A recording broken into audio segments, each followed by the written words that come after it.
So you have your knowns, you got your unknowns, and you've got your unknown unknowns. So this whole conversation around visibility, I think is really important, because part of what your responsibility is to tell the company and the exec staff, give them your assessment of the risk currently in the environment.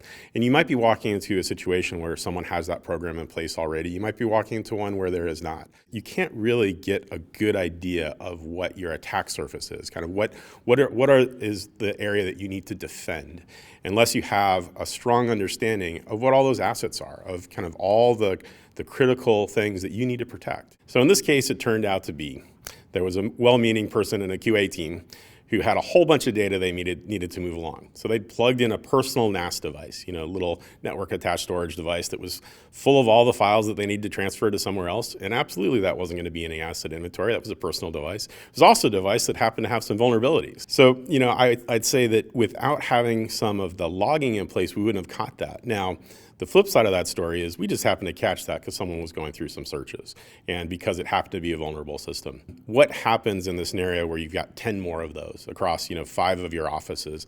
That's where I really think that looking at getting the right level of visibility is critical to being able to track down those types of issues.